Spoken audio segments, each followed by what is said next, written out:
আসসালামু আলাইকুম রহমতুল্লাহ। আশা করি সবাই ভালো আছেন। আজকের এই ভিডিওটি দেখার জন্য আপনাদের সবাইকে শুভেচ্ছা এবং অভিনন্দন জানাচ্ছি। আল্লাহ তাআলা আমাদের সবাইকে ভালো রেখেছেন, সুস্থ রেখেছেন।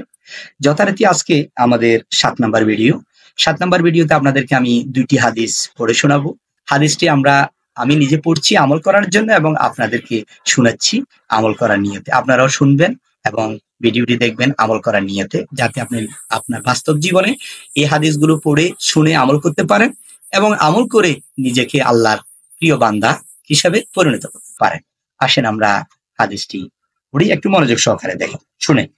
হযরত তালহা ইবনে উবাইদুল্লাহ রাদিয়াল্লাহু তাআলা আনহু থেকে বর্ণিত, নবী করিম সাল্লাল্লাহু আলাইহি ওয়াসাল্লাম ইরশাদ করিয়াছেন, আমি এমন একটি কালেমা জানি যাহা কোনো মৃত্যু নিকটবর্তী ব্যক্তি পাঠ করিলে তাহার শরীর হইতে রূহ বাহির হওয়ার সময় এ কালেমার বরকতে অবশ্যই আরাম পাইবে। হযরত তালহা ইবনে উবাইদুল্লাহ রাদিয়াল্লাহু তাআলা আনহু থেকে বর্ণিত, রাসূলুল্লাহ সাল্লাল্লাহু আলাইহি ওয়াসাল্লাম বলিয়াছেন, ইরশাদ করিয়াছেন, আমি এমন একটি কালেমার কথা জানি যাহা কোনো মৃত্যু নিকটবর্তী ব্যক্তি যদি পাঠ করে, তখন মৃত্যুর সময় তার মৃত্যুটা যখন হবে, তার রূহটা যখন চলে যাবে, খুব আরামের মাধ্যমে চলে যাবে, খুব আরামে তার মৃত্যুটা হবে, কোনো কষ্ট পাবে না, কোনো তার কাছে কোনো পেরেশানি লাগবে না। ঠিক আছে? আর ওই কালেমা তাহার জন্য কিয়ামতের দিন নূর হইবে। আর এই কালেমা আল্লাহ তাআলা কিয়ামতের দিন তার জন্য নূর হইবে। সেই কালেমা হইল লা ইলাহা ইল্লাল্লাহ। এই হাদিসটি এসেছে আবু ইয়ালা মাহুজ জাওয়ায়েজেত এতে এই হাদিসটা বর্ণনা করা হয়েছে।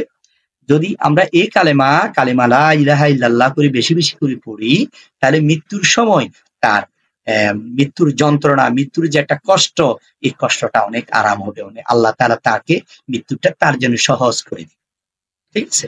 এজন্য আমরা বেশি বেশি করে কালেমাটা পাঠ করব। ইতিমধ্যে আমরা আরো ৬টা ভিডিও দিয়েছি। ৬টা ভিডিওর ভিতরে আমরা বেশ কয়েকটি ঈমান সম্পর্কে হাদিস বর্ণনা করেছি। আপনারা ওই ভিডিওগুলো দেখে আসবেন।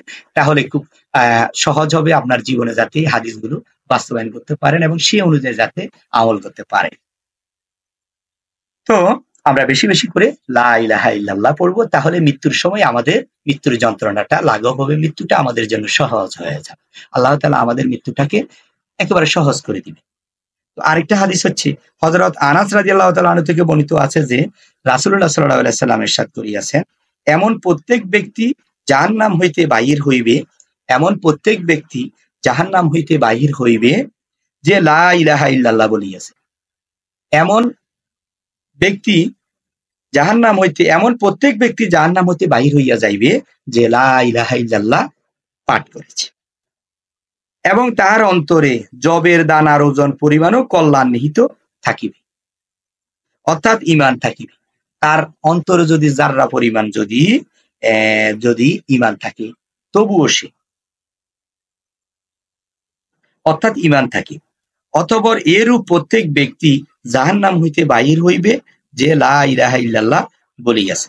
যে ব্যক্তি লা ইলাহা ইল্লাল্লাহ বলিয়াছে এবং তার অন্তরে যদি যাররা পরিমাণ যদি ঈমান থাকে, তবু সে জাহান্নাম থেকে আল্লাহ তাআলা তাকে মুক্তি করে দিয়ে বেহেশত দিয়ে দিবেন, অর্থাৎ ঈমান থাকিবে। অতঃপর এরূপ প্রত্যেক ব্যক্তি জাহান্নাম হইতে বাহির হইয়া যাইবে যে লা ইলাহা ইল্লাল্লাহ বলিয়াছে এবং তাহার অন্তরে অনুপরিমাণ কল্যাণ নিহিত থাকিবে। বুখারী শরীফের হাদিস। তাহলে এই হাদিসটি পড়ে আমরা জানলাম হচ্ছে, যাররা পরিমাণ যদি যবের শস্য পরিমাণ যদি ঈমান যদি আপনার অন্তরে থাকে এবং আপনি যদি বলে থাকেন লা ইলাহা ইল্লাল্লাহ, তাহলে আল্লাহ তাআলা আপনার যত অপরাধ আছে, আপনার যত গুনাহ আছে, আপনার যত পাপ আছে, এই পাপগুলো ক্ষমা করে দিবেন এবং জাহান্নাম থেকে মুক্তি দিয়ে আপনাকে জান্নাত নসিব করবেন। তো আমরা এই ২টি হাদিস আমল করার জন্য চেষ্টা করব এবং বেশি বেশি করে আমাদের এই কালেমা লা ইলাহা ইল্লাল্লাহ পাঠ করব, বেশি বেশি করে পাঠ করব, একই এবং ইখলাসের সহিত পাঠ করব। তাহলে আল্লাহ তাআলা আমাদের পিছনের যত গুনাহ রয়েছে, পাপ রয়েছে, ভুল রয়েছে, এই ভুলগুলো ক্ষমা করে দেবেন এবং আমরা বেশি বেশি করে ইস্তেগফার করব, তাওবা করব, আস্তাগফিরুল্লাহ বেশি বেশি করে পড়বো, আল্লাহর কাছে বিভিন্ন ভুলের জন্য ক্ষমা চাইব। তো সবাই ভালো থাকবেন, সুস্থ থাকবেন। আসসালামু আলাইকুম ওয়া রাহমাতুল্লাহ।